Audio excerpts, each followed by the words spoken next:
Voilà la première vidéo de mon voyage. Et là, première partie au Pérou. J'ai eu un peu de mal pour cette première vidéo à monter parce que je voulais vraiment structurer de façon à transmettre ce que j'ai ressenti. J'avoue que quand je dois raconter mes voyages, c'est tellement compliqué parce qu'il y a tellement de détails que j'oublie de préciser et tout est dans des ordres dans ma tête. Du coup, j'ai l'impression de pas bien transmettre en fait le sens de mon voyage et là, je vais pouvoir le faire facilement parce que vous avez des images, vous avez des sons et je vais pouvoir raconter tout ça tranquillement. Premier arrêt de mon voyage, Lima, la capitale du Pérou, où il y a beaucoup d'informations. Entre la circulation, les gens, les vendeurs qui t'alpaguent dans la rue car ça vit beaucoup du commerce. On entend beaucoup de musique aussi, ça vit. Mais il y a aussi malheureusement pas mal de pollution de l'air. Il faut toujours être vigilant car il y a des vols. Bref, Lima, moi ça m'épuise beaucoup. En tout cas c'est mon ressenti quand je suis là-bas. Mais heureusement que pour les premières semaines, je serai en grande partie chez ma grand-mère à Comas. Toma, Víctor. Ay, picar, creo. Amargo está.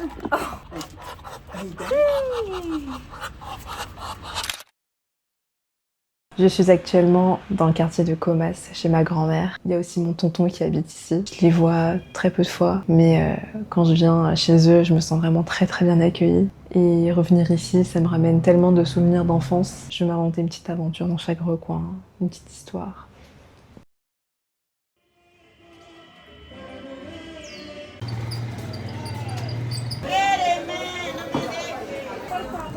Honditos también. Sí, también está bueno, otro bestiazo.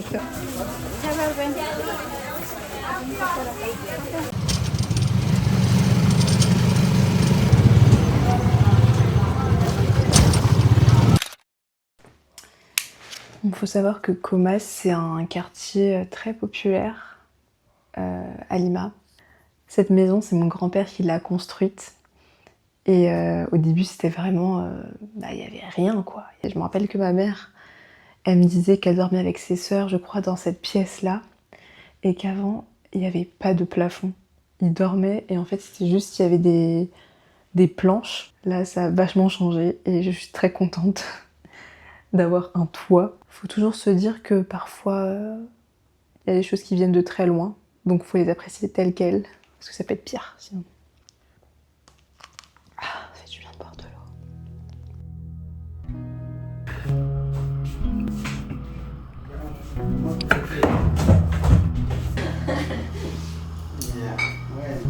Une murmure. ¿Qué suena? Le cayó la botella. De la tapa lo agarré y la tapa no estaba ajustada.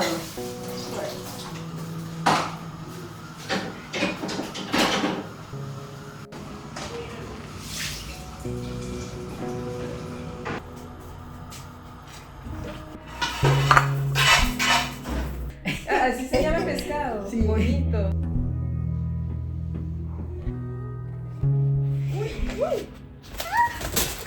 Ay, cuidado. Ahí estás libre.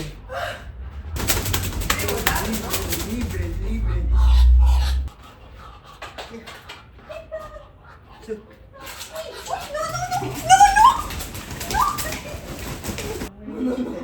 No, está bien con usted.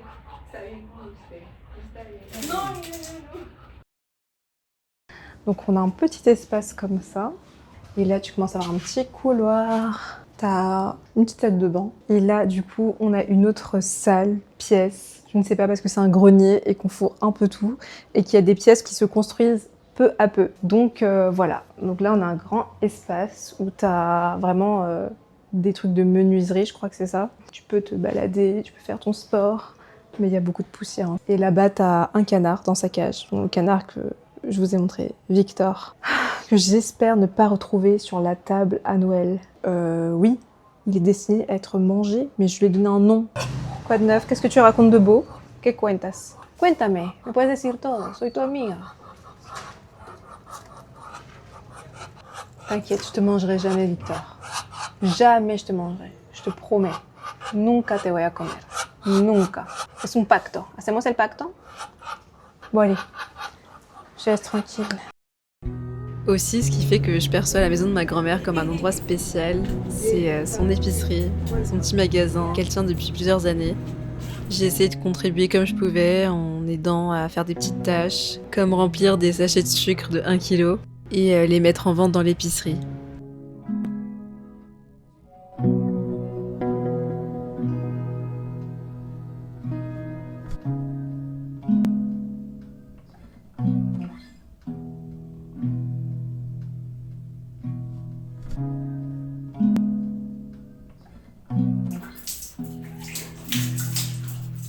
Bon, bah là, je vais rejoindre mon cousin qui est aussi en voyage au Pérou. Et on va manger, on va passer la journée ensemble dans le quartier de Miraflores, un quartier touristique et riche de Lima. Et là, je suis très à la bourre, donc je vais sortir. J'avoue que j'étais prête à partir toute seule en Amérique latine. C'est un projet que j'avais depuis mes 21 ans et c'était le meilleur moment pour le faire. Sauf que je pensais pas qu'il y aurait quelqu'un de disponible à cette même période pour voyager avec moi. Et c'est Andreas, mon cousin. C'est à son anniversaire en septembre qu'on s'est rendu compte qu'on partait à la même période au Pérou, et pour les mêmes raisons. Se reconnecter avec nos origines. On s'est donc baladé toute la journée sur Miraflores, et le soir il y a Annelle qui nous a rejoints. C'est une Française qu'Andreas avait rencontrée lors d'une excursion. On a passé un bon moment tous les trois, et on a admiré le coucher du soleil.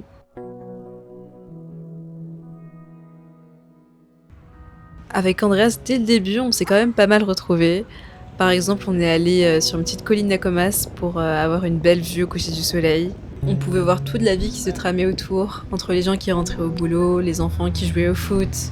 Et je l'ai aussi accompagné dans une mission de menuiserie qu'il avait pour un oncle. Donc moi, j'ai fait le rôle de la lumière, qui est un rôle très utile parce que sans lumière, c'est le noir total, quoi. On a travaillé jusqu'à 21h ce jour-là. Donc oui, avec Andrea, c'était vraiment très bon enfant, jusqu'à ce que arrive un drame. Ça va? Une galère. Non plus, ça va pas. J'ai eu ce qu'on appelle la tourista. Ça m'arrive tout le temps. Où que j'aille à l'autre bout du monde, je suis obligée d'avoir ça. Et j'ai aussi mon cousin qui s'est fait mordre par un chien, un pitbull, dans la rue. Du coup, il était paniqué parce que il n'est pas vacciné contre la rage. Donc je l'ai accompagné pour savoir si dans l'hôpital à côté de chez ma grand-mère, on pouvait le faire vacciner. On est allé avec mon oncle, il voulait vraiment pas le recevoir parce que le service était terminé. Et bref, on a dit qu'il était étranger et il est passé. Et en fait, on lui a fait une ordonnance pour qu'il aille se faire vacciner autre part. Donc au moins, il a eu l'ordonnance et il s'est fait vacciner le lendemain dans un autre hôpital. Même moi, je vais mieux, j'ai pris des médicaments. Et là, c'est mon 3e jour après mon infection et ça va beaucoup mieux. Je suis très en mode... Je sais pas en fait ce que je vais faire demain. Genre c'est un peu aléatoire, mais c'est ce qu'on aime. C'est vraiment le but de ce voyage, de se laisser emmener par la vague du Pérou.